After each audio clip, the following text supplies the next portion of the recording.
Have you ever had someone you know come into some cash or some good fortune and you feel, on one hand, happy for them, but on the other hand, you feel a little tight inside? Ever feel a little bad when somebody gets into a relationship and maybe you're not in one and you would like one? How can we be happy for others? Is there a secret? That's what we're going to be talking about today on The Spiritual American.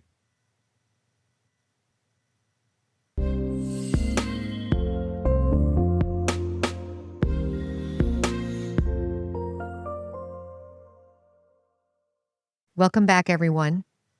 Today is interesting. There's a couple of people I think I've met in my life who I really felt like they didn't have jealousy in them. And jealousy, I think, is the thing that keeps us from feeling happy for others.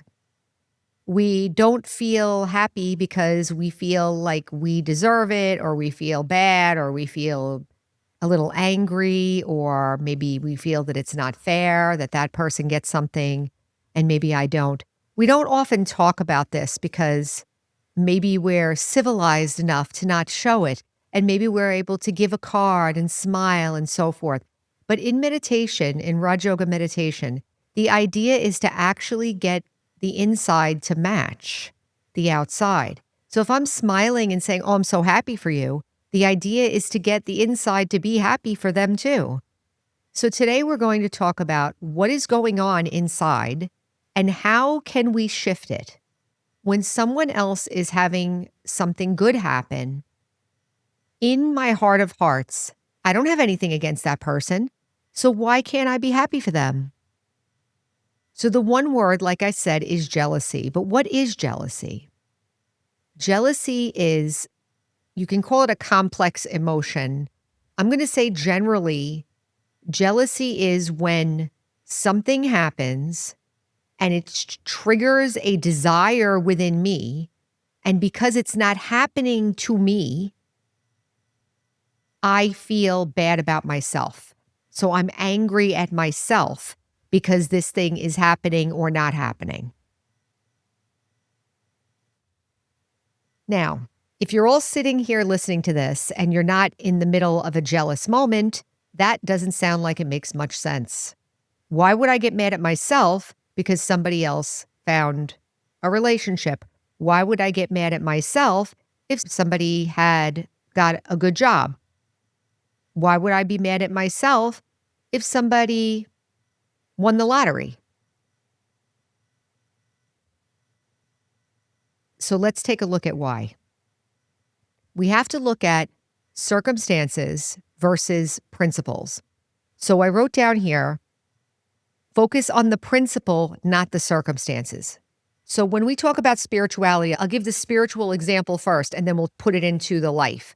So the spiritual example is that we're all souls. And you've heard me say this before. So if you have this strong feeling about politics, let's say, or physical race or culture or something, and you have a strong identification and feelings about any of those things, maybe nationality or profession or anything, then if someone comes in front of you that has something different in a significant way that's getting your attention, you may begin to feel uncomfortable around that other person. Have you ever been talking about something and you meet somebody that thinks exactly the way you do in that situation and you feel so happy, right? I know for me, I feel happy. It feels like a relief, like, wow, I can talk to this person. Why? Because I guess they're thinking the same as me because they're saying the same thing. Their attitude is the same, and it feels natural that it's the same. But when things, circumstances I'm talking about, are not the same, that's when we, I think, run into trouble. We get to know where our attachments are. Wherever we feel critical or judgmental or irritated, you could say that those are the areas where I have attachment inside of me, where I'm stuck or attached, very committed to that area of circumstance. But if you look at the soul level, that everyone's a soul, It doesn't matter what the circumstance is. So if I was able to look at a whole room of people, and let's say they all had different religions and speaking different languages even, but the fact that they're all souls, I should be able to be stable, knowing that they're all souls. The differences are secondary. So the principle here is to make the differences secondary to the principle. And the principle is, in the case of being happy for others, I have nothing against anybody and I'm happy for you. Great. I have met a couple of people in my life that were genuinely like that. A few.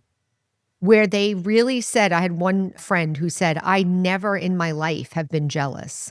And I believed her because of when she said it, you could feel the humility, like she just doesn't create that kind of anger or that kind of resistance or that kind of judgment towards herself or towards anybody else.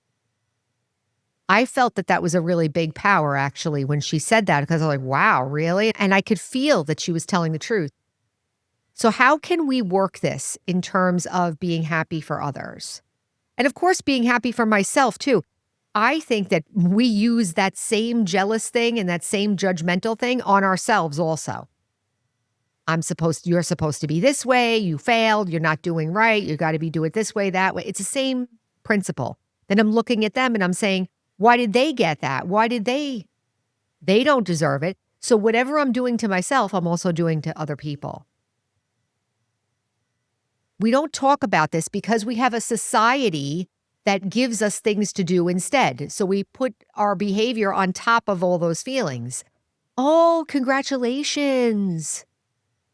I'm so happy. Congratulations. I'm not saying that every time we say congratulations that we feel jealous inside. I'm saying that if we do feel jealous inside, we have societal norms that are out there to help us get through that scene in action, even if we feel bad. And it's important in a spiritual sense to be able to admit, look at, and face what's going on inside.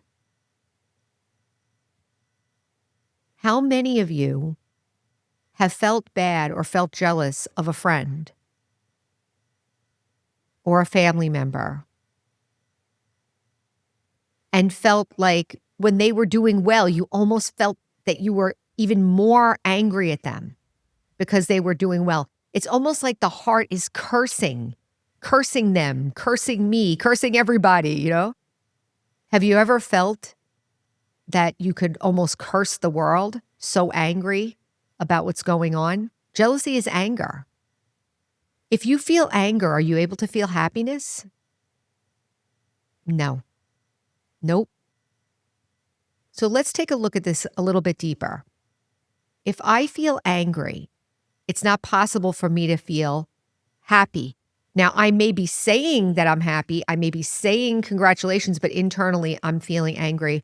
That anger, I'm going to say we need to take care of it. How do I take care of it? You may have heard in the previous episodes. Separate yourself from the situation. Again, principles, not circumstances. Circumstances are put aside. Principle, how do I feel? Why am I angry? And then let it talk. I feel bad because I wanted to get some money. I feel bad because I don't have any money. I feel bad because, let it talk. I feel bad because I'm lonely and I want a relationship. Let yourself have your own feelings and your own experience. In my experience, this works because I'm actually giving attention where the attention is needed. Eventually, I will feel taken care of enough that I can be happy even if it's not happening to me. And we've seen these examples in movies and in life, I'm sure, where somebody who is maybe unfortunate and somebody else seems very fortunate, and the unfortunate person is happy for them. There's a humility there.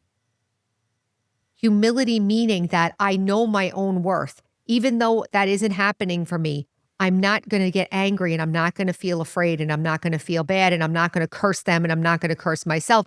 I'm just going to say, I wish them well. I have good wishes for everyone. It's actually simple. but we need to move away from the circumstances. If I'm focusing on the circumstances, there are so many different things I could focus on, isn't it?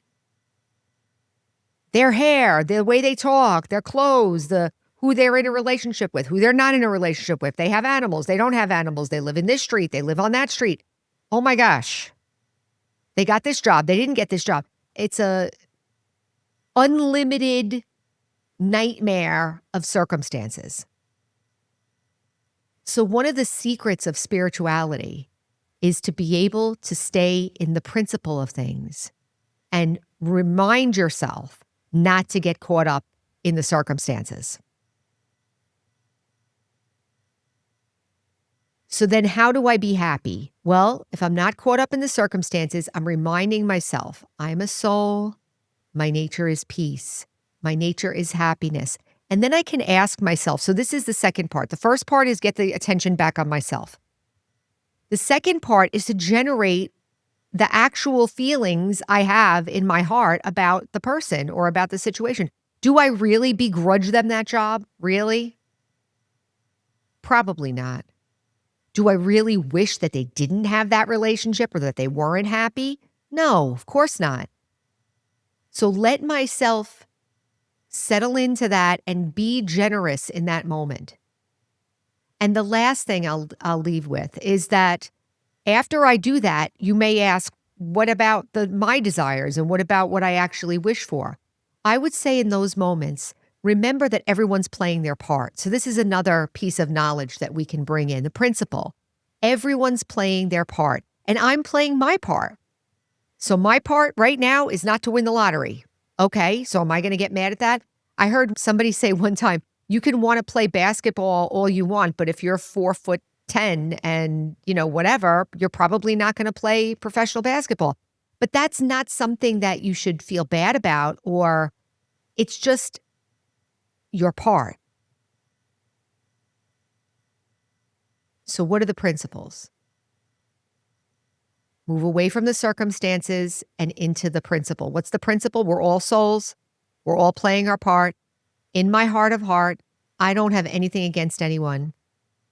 And I can generate. If I'm already angry, let's say I'm already enraged and I'm already feeling bad. One of the things that I said before is that we have societal norms to help us get through that. Like you give a card or you do this or you do that. I'm here to say, if you feel really bad, it's okay for you to pull back if you need to. I'm not saying do something or don't do something. I'm saying that it's okay for you to take care of your own feelings. And sometimes the external trigger or whatever the circumstances are feels so painful that you can't even be around it. And it's okay to separate oneself from that temporarily. I'm going to say spiritually, it's temporary, because with the idea that once I become strong enough and generate that benevolence and that happiness and I feel better in my own self-worth, then I can go back into the situation. I've done this many, many areas of my life. I've done it in work. I've done it with family. I've done it with relationships. I've done it with my health, all different areas. Pull back until you feel safe. Pull back far enough until you can work on your own feelings. And then when you feel better and you feel safe and you feel a little stronger, then come back and deal with it. So circumstances, get them aside. Principles, deal with your own feelings. And then remember, everyone's playing their part, including me. And my desires matter too, but I'm playing my part so I can work on them myself. And then you can generate the feelings in your own heart, which I would guess are loving and happy and generous naturally, because you love the people around you, I'm sure. So I will leave it there. I hope that gave you something to think about next time. Maybe you have a reaction to something or that feeling inside, and give yourself that moment to be with yourself and strengthen yourself, and then give the happiness naturally from your heart. So I will leave it there. Remember, our slogan is heal, empower, and serve. And until next time, take care.